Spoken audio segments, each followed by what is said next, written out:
매일 아침 하나님과 함께 누리는 하늘의 양식, 오늘 만나. 제2장.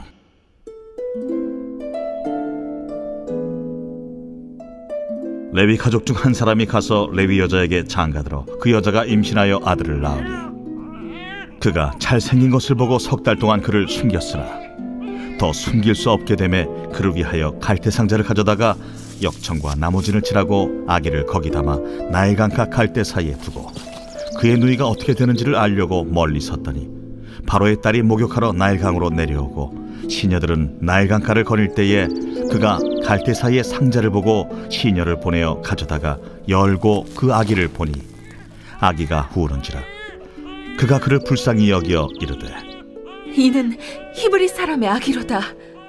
그의 누이가 바로의 딸에게 이르되 내가 가서 당신을 위하여 히브리 여인 중에서 유모를 불러다가 이 아기에게 젖을 먹이게 하리이까? 바로의 딸이 그에게 이르되 가라. 그 소녀가 가서 그 아기의 어머니를 불러오니 바로의 딸이 그에게 이르되 이 아기를 데려다가 나를 위하여 젖을 먹이라. 내가 그 삭슬 주리라. 여인이 아기를 데려다가 젖을 먹이더니 그 아기가 자라매 바로의 딸에게로 데려가니 그가 그의 아들이 되니라. 그가 그의 이름을 모세라 하여 이르되 이는 내가 그를 물에서 건져내었음이라. 오늘 우리가 살펴본 본문은 모세가 태어났을 때의 이야기입니다.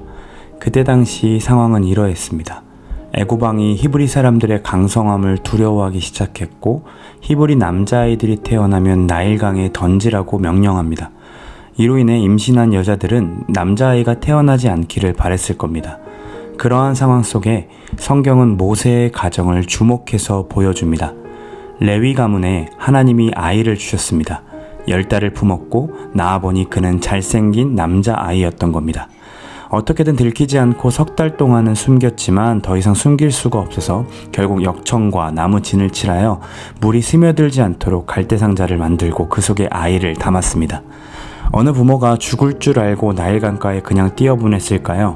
어떻게든 그 아이가 살기를 바랬을 것이고 그 방법이 바로 갈대 사이에 그저 두는 것이었습니다.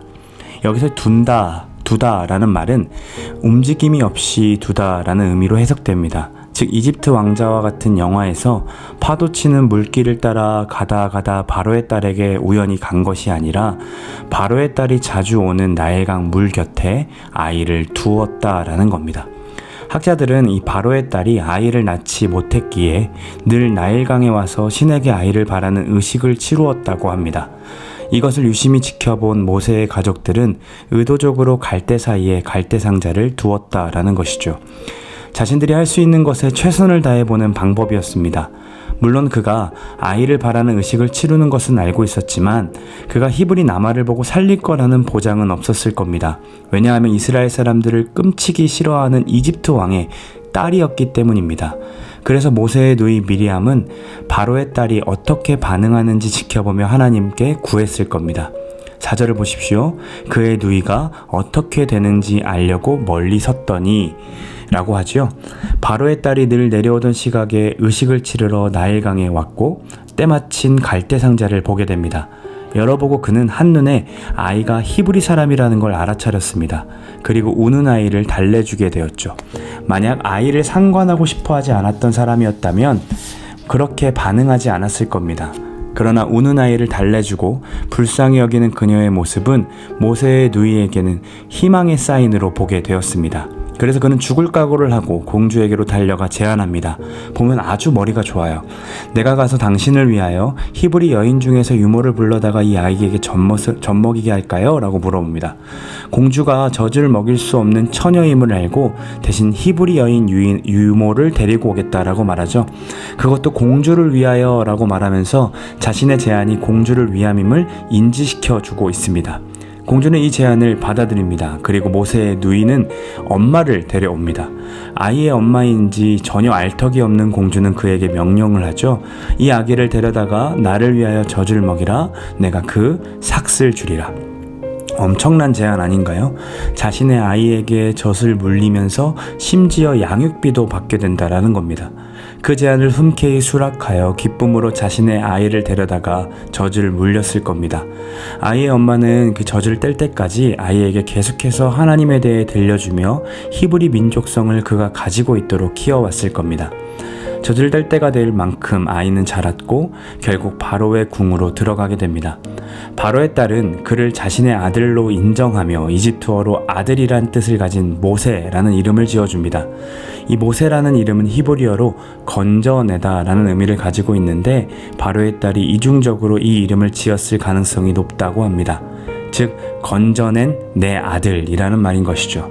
참 아이러니하게도 하나님께서는 건져낸 아들 모세를 통해 이스라엘 백성을 애굽에서 건져내셨고 이스라엘을 내 장자라 칭하십니다. 오늘 본문을 통해 깊이 살펴보고 싶은 것이 있습니다. 바로 모세의 가족들의 열심과 하나님의 섭리에 대함입니다. 우리는 이 본문을 나일강에 띄어보내고 하나님의 섭리로 흘러 바로의 딸에게 갔다 하는 감동적인 스토리로 기억합니다. 그래서 하나님께 맡깁니다 라고 하는 말에 나는 이렇게 띄어보내고 결과는 알아서 하십시오 라는 뉘앙스로 보게 되는 것이죠. 그러나 본문을 그대로 보면 인간의 노력도 거기에 들어가 있었음을 볼 수 있습니다. 잠언에 마음의 경영은 사람에게 있어도 말의 응답은 여호와께로부터 나오느니라 라는 말씀이 있습니다. 즉 그들은 최선을 다해 마음의 경영으로 바로의 딸에게 갈대상자를 발견되도록 두었습니다. 그리고 그 응답으로 하나님께서 바로의 딸의 마음을 주장하시고 그를 키울 수 있도록 하셨죠. 하나님께 모든 것을 맡긴다라는 것은 곧 나는 모르겠으니 알아서 하십시오 라는 말이 아니라 하나님께서 일하시도록 맡겨드리면서 내가 할 수 있는 영역에서는 최선을 다해 행동이 따라가야 한다라는 겁니다. 더 나아가 우리는 이 본문을 보며 예수님이 태어나셨을 때의 상황과 많이 닮아 있음을 보게 됩니다. 헤롯이 이스라엘의 왕이 날 것이라는 동방박사의 말에 두려워 모든 아이를 죽였던 사건을 기억하시죠? 하나님께서는 천사를 보내어 요셉과 마리아를 아이를 데리고서 이집트로 가도록 인도합니다. 마찬가지로 모세도 목숨을 잃을 상황이었습니다. 그러나 그의 가족들을 하나님이 주신 지혜를 발휘하게 하셨고 하나님께서는 그를 친히 살려주십니다. 우리가 처한 상황도 모세와 예수님이 태어났을 때처럼의 상황은 아니지만 코로나로 인해 죽을 고비가 도사리고 있는 상황에 처해 있습니다. 우리가 여기서 할 수 있는 반응은 내가 하나님께 기도했고 예배도 드렸으니 알아서 하십시오. 난 내가 하던 대로 즐기며 살랍니다 라는 태도가 아닙니다. 모세의 가족들이 최선을 다해 마음으로 계획하고 지혜를 발휘했던 것처럼 우리도 불러주신 일상에서 최선을 다해 방역에 힘쓰고 하지 말라 하는 것을 멈추고 사는 것이 필요합니다. 그것이 곧 나를 지키며 이웃을 사랑하는 방법이고 하나님을 사랑함으로 거룩하게 구별된 삶으로 살아가는 방법이기 때문입니다.